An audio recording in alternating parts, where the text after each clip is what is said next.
বর্তমান সময়ের মধ্যে আমরা এরকম স্বার্থপর হয়েছি জানেন, জানাজার ময়দানে আমরা আমাদের নেতাদেরকে সম্মান করতে শুরু করি, অথচ কিছুক্ষণ পরেই আমার বাবাকে দাফন করা হবে, কিছুক্ষণ পরেই আমার দাদাকে দাফন করা হবে, মাকে দাফন করা হবে, ভাইকে দাফন করা হবে। আমরা এই জায়গার মধ্যে আলেমকে আনবো, ইমাম সাহেব আখিরাত সম্পর্কে, জানাজা সম্পর্কে আমাদেরকে কিছু কথা বলবে, অবগত করবে, কিন্তু দেখা যায় সে সময়ের মধ্যে শত কোটি আফসোস, আমরা স্বার্থের জন্য, সম্মানের জন্য, দুনিয়ার জন্য আমরা নেতাকে আহ্বান করি, নেতা সামনে চলে আসে, সিনা বুক ফুলে ফুলে কথা বলে, রাজনৈতিক কথা বলে, রাজনৈতিক কথা বলে। এটা কি ইসলাম স্বীকৃতি দেই? মানুষ জানাজার ময়দানে যখন যায় মন নরম হয়, দিল কিছুটা হলো নরম হয়, সে জায়গায় আমরা সংক্ষিপ্ত কথায় ইমাম সাহেব যখন আখিরাত সম্পর্কে বোঝাবে, এ মাইয়া তো একদিন আমাদের মতো ছিল, আমাদের মতো যুবক ছিল, আমাদের মতো একদিন শিশু অবস্থায় দুনিয়াতে আগমন করেছিল, আজকে তার হায়াত শেষ, তাকে কেউ দুনিয়ার রাখতে পারে নাই।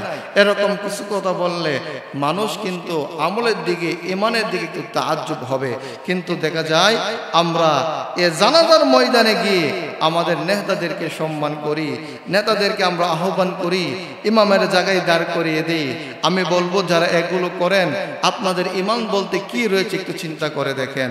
যে জায়গা, যে স্থান ইমাম সাহেবের, সে জায়গায় আপনি নেতাকে দাঁড় করিয়ে দিলেন, তাহলে বলেন নেতাকে জানাজার নামাজ পড়ানোর জন্য পারবে না, পারবে না। তাহলে কেন ইমামের জায়গা নেতাকে আপনি দখল করার জন্য দেন?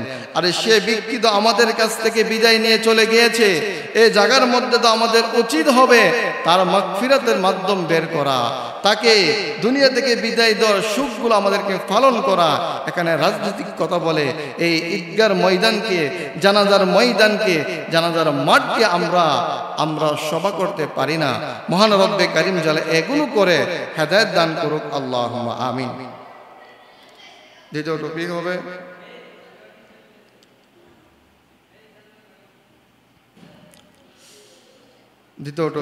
আল্লাহ তাআলা মুমিন বান্দাকে কেন মুসিবত দেন আর নাফরমান বান্দাকে কেন এত সুখ দেন?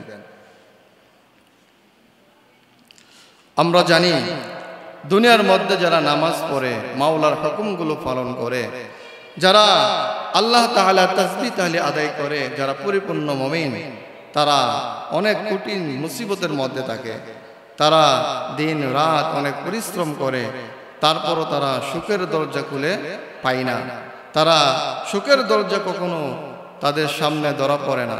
কেন এরকম হয়? আর আরেক দিক থেকে দেখা যায় সমাজের মধ্যেই বসবাস করে, নামাজ নাই, রোজা নাই, হজ নাই, যাকাত নাই, কোনো দান সদকা নাই, তারপরও দেখা যায় সে বান্দা আল্লাহ তাআলার ইশারা বলা যায় না, অনেক সুখে বসবাস করে। কেন এরকম হয়? আমাদের অনেকেরই এরকম প্রশ্ন জাগতে পারে। আসুন আমরা জেনে নিই।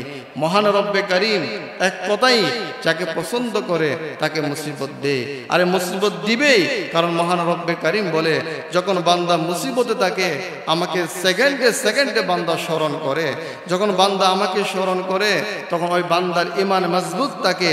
এই বান্দাকে আল্লাহ রব্বে কারিম জানিয়ে দিলেন, ইমান মজবুত থাকার কারণে, মুসিবতে থাকার কারণে বান্দা কখনো নাফরমানি করে না, বান্দা কখনো নামাজ ছাড়ে না, বান্দা নামাজের মাধ্যমে জান্নাতকে লাভ করে। আল্লাহ রব্বে কারিম এজন্যই আমাদেরকে মুসিবত দেন। আল্লাহ রব্বে কারিম বলেছেন, ইন্নাল্লাহা মাআস সাবিরিন, যে বান্দা মুসিবত পাওয়ার পরে ধৈর্য ধারণ করবে, আমি আল্লাহ তাআলা অবশ্যই এ বান্দার সাথে সর্বদাই মাআস সাবিরিন, আমি আল্লাহ তাআলা রয়েছি।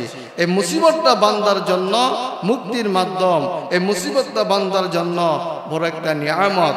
আর মুমিন বান্দা যত মুসিবত আসুক না কেন কখনো জমান দিয়ে এক কথা বলে না, আল্লাহকে আমাকেই দেখে, আল্লাহকে শুধু আমাকে মুসিবত দেই, পার্শ্ববর্তী ভাই নামাজ নাই, রোজা নাই, হজ নাই, যাকাত নাই, হালাল হারাম বলতে কিছু জানে না, কিছু বুঝে না, তারপরও দেখা যায় তার সুখ শান্তির কোনো অভাব নাই। কখনো মুমিন বান্দা আল্লাহর কাছে এ অভিযোগ করে না। মনে রাখবেন, যারা নাফরমান তারা সর্বদাই, আল্লাহ রাসূল বলেছেন, আদ-দুনিয়া সিজরাতুল মুমিনিন, মুমিনের জন্য হবে দুনিয়াটা জেলখানা। আর যারা কাফের, খ্রিস্টান, বেদরমি, নাফরমান বান্দা আল্লাহ রব্বে কারীমের হাবিব জানিয়ে দিলেন তাদের জন্য হবে দুনিয়াটা বেহেশতখানা। এটাই বাস্তব। এজন্য বলবো আমার বাবা ভাই, আল্লাহ রব্বে কারীম যা করবেন বান্দার মঙ্গলের জন্যই করে। এই মুসিবত আপনাকে আমাকে হতে পারে কাল কিয়ামতের দিন। মহান রব্বে কারীম বলবে, বান্দা এত মুসিবতে থাকার পরেও আমি আল্লাহকে ভুলো নাই, আমি আল্লাহ তাআলার নিয়ামত থেকে তুমি দূরে সরে যাও নাই, মুসিবতে থেকেও শুকরিয়া আদায় করেছো, যাও অল্প হায়াত মুসিবতে কাটিয়েছো, আমি আল্লাহ চাই না তুমি জাহান্নামে যাও। আল্লাহ হতে পারে আপনাকে আমাকে এ দুনিয়ার কষ্টর বদলতে আখিরাতে শান্তির ফয়সালা করতে পারে। মহান রব্বে কারীম আমাদেরকে সর্বদাই, মহান রব্বে কারীম যে অবস্থায় রাখবে আমরা সর্বদাই সে অবস্থায় মহান রব্বে কারীমের কাছে বেশি বেশি অধিক হারে শুকরিয়া আদায় করব। আলহামদুলিল্লাহ।